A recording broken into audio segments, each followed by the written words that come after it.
Today, we're discussing this shocking rise of lonely single women. Women are feeling demoralized, desperate, and a sense of dread in the coming modern world. Why is this happening and how is it going to affect society, women, men, all of us going forward? We'll cover all of that in this video. So, watch to the end of the video to fully find out and have those answers provided. Don't forget to follow us over on Rumble. Our Rumble will be linked in the description of the video.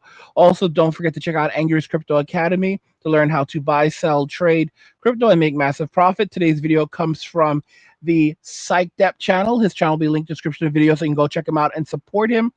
Also, guys, don't forget to like the video by hitting the like button, hit the subscribe button, and also turn on notifications to never miss another video ever again. And now let's go ahead and jump right in. Something happens to women when they hit 40 that nobody wants to talk about. One day she's making breakfast for the kids, folding laundry, planning family vacations. The next day she's downloading dating apps, buying lingerie, and texting some guy from the gym. And you're standing there wondering what the hell just happened to your wife. It's happening everywhere. Millions of men are seeing their steady, dependable wives transform into teenagers with wrinkles. And the worst part, everyone acts surprised when it happens, like we didn't see the warning signs written in her biology years ago. You think you know your woman? You think because she's been with you for 15 years, raised your kids, built a life together, that she's somehow immune to what's coming. Brother, you're living in a fantasy. There's a ticking time bomb in every woman's psychology, and it goes off somewhere between 35 and 45. Not might go off. Will go off. The only question is how much damage it does when it explodes. Men often fail to realize that when a woman hits 40, she isn't the same person you married. I'm not talking about maturity or wisdom or any of that nonsense. I'm talking about a fundamental rewiring of her brain chemistry, her priorities, her entire sense of self. The woman who was perfectly content being a mother and wife at 30 becomes desperately hungry for validation at 40. And that hunger makes her do things that destroy everything you've built together. You see, yes, every woman's self-worth is built on a foundation of sand, her looks. From the moment she's born, society tells her that her value equals her beauty. Be pretty, be desirable, be wanted. That's the programming. And for 20 years, from 15 to 35, this program runs perfectly. Men chase her. Compliments flow freely. She feels valuable. Then biology does what biology always does. It takes away what it gave. At 40, she looks in the mirror and sees a stranger. Not because she looks terrible, but because she looks different.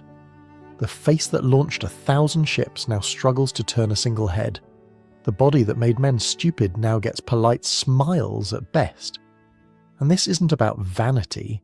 This is about identity collapse.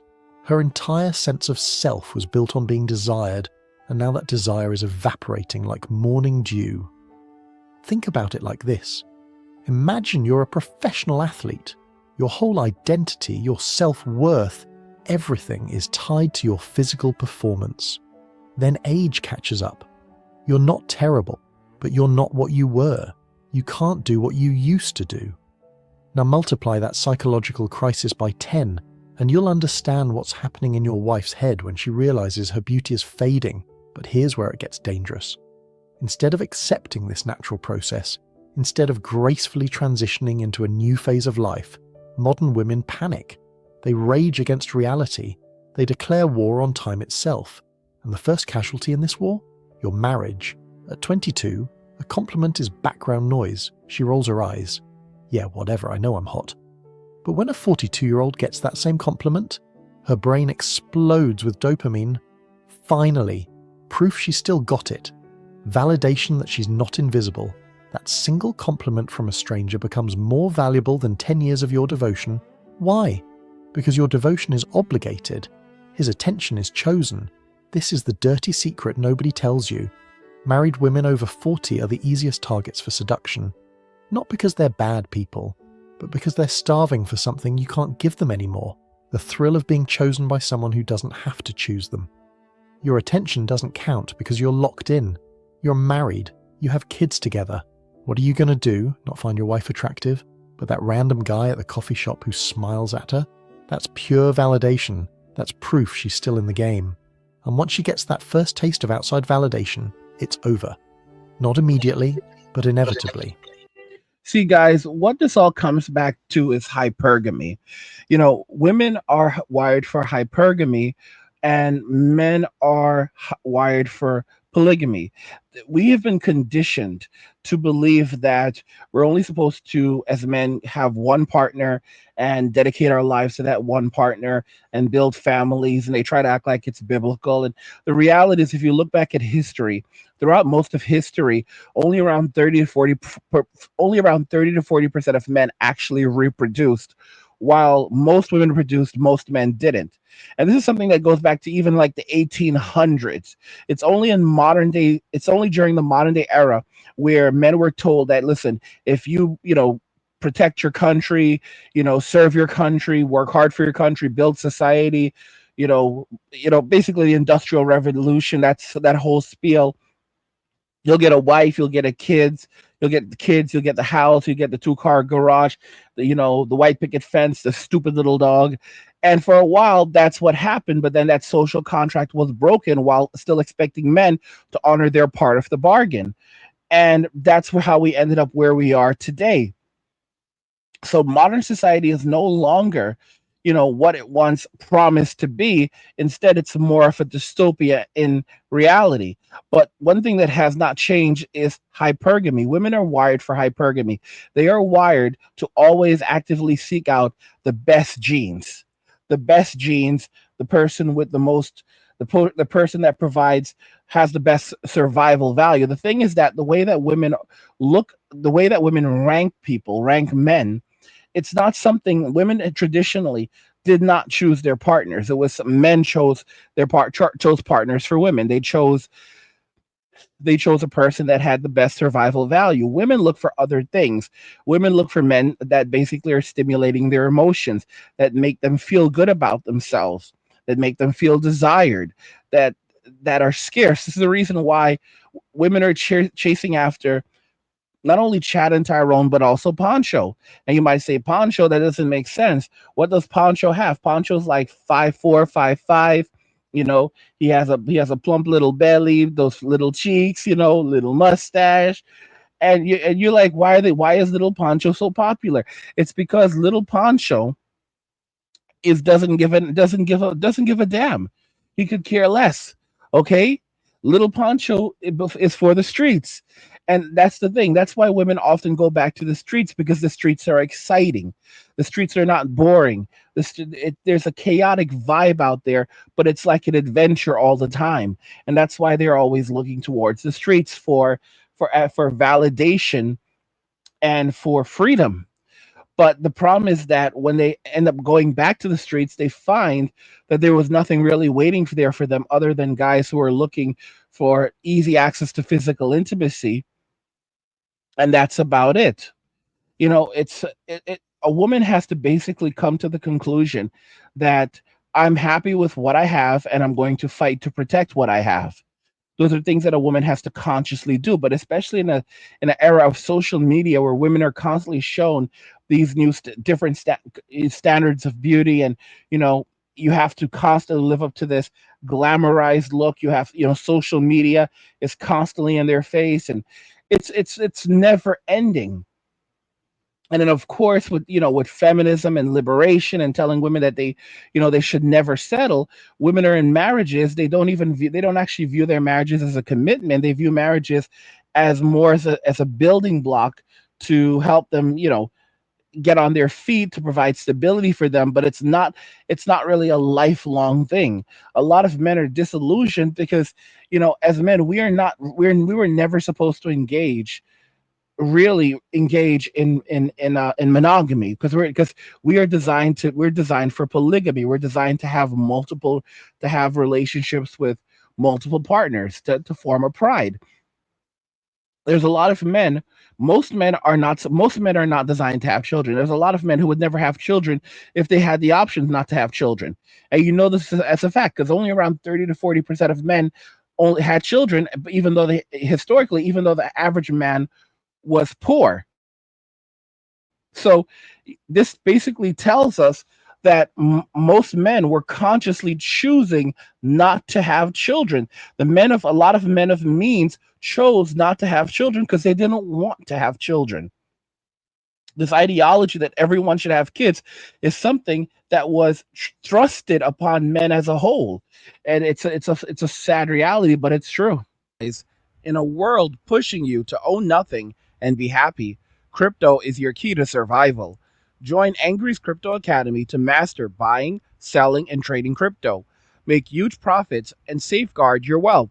Plus, discover the one crypto virtually no one is talking about, poised to create new millionaires in the upcoming bull run.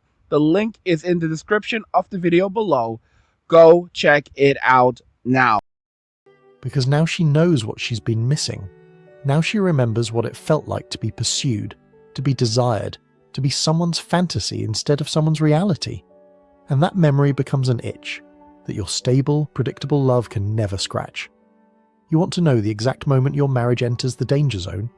It's when she starts talking about her past with a smile instead of embarrassment. When she mentions her ex-boyfriends not with disgust but with nostalgia. When she tells stories about her single days with sparkling eyes instead of relief that they're over. That's when you know the countdown has begun.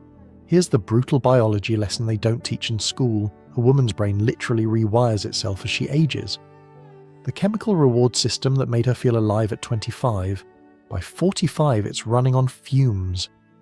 What used to flood her with pleasure hormones now barely creates a ripple. Think about it. At 20, holding hands made her heart race.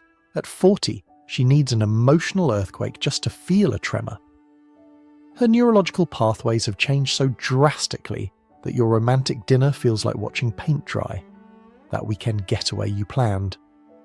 Her brain processes it as routine maintenance. Those intimate moments you've perfected over years, they register like background noise. She needs increasingly extreme stimulation to feel anything at all. And you, my friend, are the opposite of extreme. You're comfortable. You're safe. You're neurologically invisible. This is why women's most vicious betrayals happen after 35. Not because they're evil, but because they're desperate. Desperate to feel alive again. Desperate to matter. Desperate to be more than someone's aging wife. The same woman who would have been satisfied holding hands at 20 needs a full emotional affair at 40 just to feel a spark. The same woman who was loyal for 15 years suddenly becomes capable of cruelties you couldn't imagine. I've seen it countless times. The devoted mother of 3 who runs off with her personal trainer. The church-going wife who starts an affair with her husband's best friend. The perfect woman who blows up her entire life for some guy she met online. And every time, the husband says the same thing. I never saw it coming. Really? You never noticed her staring at herself in the mirror with disgust? You never saw her light up when strange men noticed her? You never felt her pulling away emotionally while going through the motions physically? The signs are always there, but men are blind to them. It starts with nostalgia. She begins romanticizing her past, talking about her wild years, with a sparkle that wasn't there before. Old photos get pulled out. Stories about ex-boyfriends shift from embarrassment to wistful remembering. She's not living in the present anymore. She's mourning a past that's gone. Then come the new friends, specifically divorced women who've found themselves. These aren't friends, they're dealers pushing a drug called You Deserve Better. They gather for wine nights that are really grievance sessions, comparing notes on how oppressed they were, how much happier they are now. Your stable marriage gets reframed as a prison through their poisonous lens. Social media becomes her new reality. Hours. You see, guys, there's a saying, misery loves company. You have all of these videos online of women who are telling each other, oh my gosh, I was miserable in that relationship. And what I regret the most is not leaving as sooner. And ladies, you should always listen to your intuition. If something doesn't real feel right, you should get out. These are the same women who are saying these things and making these videos. And then after they get off the video, after they turn the camera off, they immediately break down into tears because they're basically, when men make mistakes, when men screw up, we tell other men, don't you ever do what we did. All right, don't you ever make the same mistakes that we made. All right, this is how we operate, and we get frustrated when other men do not listen. Okay, because we think you're a flipping moron. You're a flipping moron. If we're telling you do not do these things and you're going to go out there and do it anyway, all right, then deal with the consequences. Women don't operate like that. They operate based on feelings. So women will go and they'll make mistakes in life, And then to validate their decisions, to validate their mistakes, they'll then go and tell other women to do exactly what they did so that they can now validate their mistakes. So, because misery loves company. So now that they have other women rinsing and repeating the same bad decisions that they've made, they now have other women who are now engaging in the same behaviors, which are now validating their own bad decisions because now they have company. It's a crazy and warped way of looking at life and viewing things. It's a destructive way of operating, but this is just one of the differences in the way that we think, that the genders think. And it's an unfortunate thing, but it's something that we have to be consciously aware of in society, and we have to adjust and adapt for. Scrolling through carefully curated lives, comparing her behind the scenes to everyone else's highlight reel. The algorithm learns what she wants to see: transformation stories, brave women starting over, love after 40. Every scroll confirms what her panicking brain wants to believe. Everyone else is living better, and it's not too late to join them. The physical changes come in waves. First, it's subtle maintenance, new skincare routines, hair treatments, procedures she swore she'd never do. Then escalation, drastic diets, obsessive exercise, clothes that belong in her daughter's closet. She's not trying to look good, she's trying to look young. There's desperation in every purchase, every workout, every selfie angle she practices in the mirror. Finally, the emotional withdrawal. She needs space, me time, mysterious commitments that didn't exist before. She's either picking fights constantly or eerily pleasant. Both are bad signs. One means she's building a case against you. The other means she's managing guilt about what she's already doing or planning to do. You know what really infuriates me? Society encourages this destruction. Every magazine, every talk show, every therapist tells her she deserves to be happy.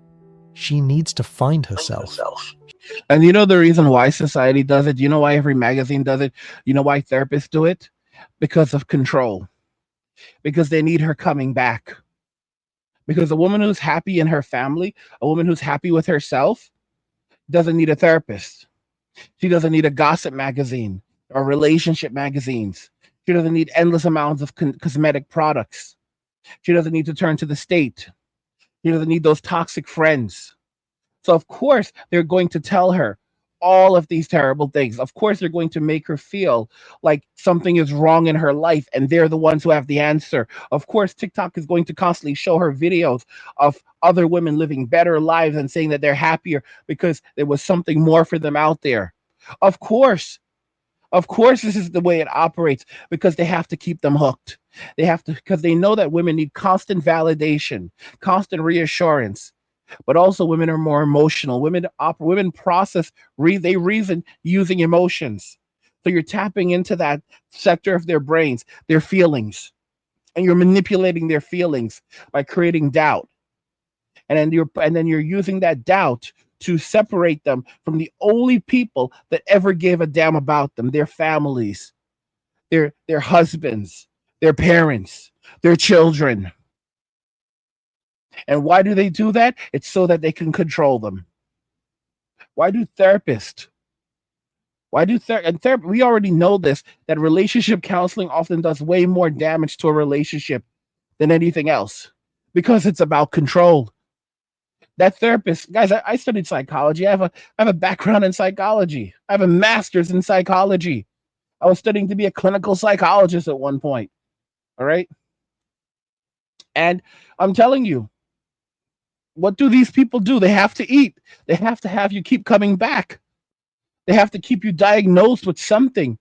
Okay, I remember when I wanted to end therapy years ago, and I said, I think I'm feeling better. When is our sessions going to end? And my therapist like, oh, you have a lot of work left to do. I'm like, a lot of work left to do. And I realized now she was deliberately damaging me because she needed to keep me coming back. So when I started to say I'm feeling better and I'm thinking that I can end therapy, oh no, you still have a bunch of other things you need to address and resolve. Why the heck would you tell me this? And then, but I mean, unless you want to end therapy, I'm not saying that I'm trying to keep you, but you still have issues. I can't just like let you go back out into the world with these unresolved issues. Jesus Christ. And of course, women are much more easy to manipulate because you're speaking directly to their feelings, and the only thing that a woman trusts in this world are her feelings. The problem is that her feelings are easily manipulated by those who know how to stimulate them. And to stimulate a woman's feelings, it's not as hard as you think. Okay, you see, a woman, for a woman to be truly happy, she has to have both negative and positive feelings. It's a push and pull. This is the reason why women enjoy a good cry, because the negativity or the emotions involved in a cry triggers dopamines, and they get a hit from that, and then they're happy. Guys, the shocking rise of lonely single women is going to be massive. Don't forget that come 2030, 45% of all women in the United States will be childless and single. When you factor in single mothers, you're looking at around 70% of all women in the United States being single. That's a lot of single women. The state cannot subsidize them. The Sims cannot subsidize them. The streets cannot subsidize them. What are they going to do? If you start, guys, countries have tried instituting bachelor's taxes before, and they have turned out terribly. They've always been catastrophic because men have always found ways to get around them. They've always had to get rid of bachelor's taxes. On the surface, they think, well, men are just going to pay these taxes, right? In reality, men find other ways. Men cut back their hours, so they work fewer. They work fewer hours, so they pay less taxes, or they drop out of society as a whole. Guys, if most men right now did not have to worry about food and shelter, they would not work. The average man, if he does not have to worry about food or shelter, because the average man could live happily in a shoebox at the side of the road, the average woman cannot. If the average man had access to a single room, place to sleep, place to poop, food to eat, little bit of entertainment. When I say a little bit, I don't mean a lot. I mean a little bit. Give him a Nintendo Switch, give him an Atari. Heck, tic tac toe. He'll play by himself. All right, mattress on the floor. He's happy.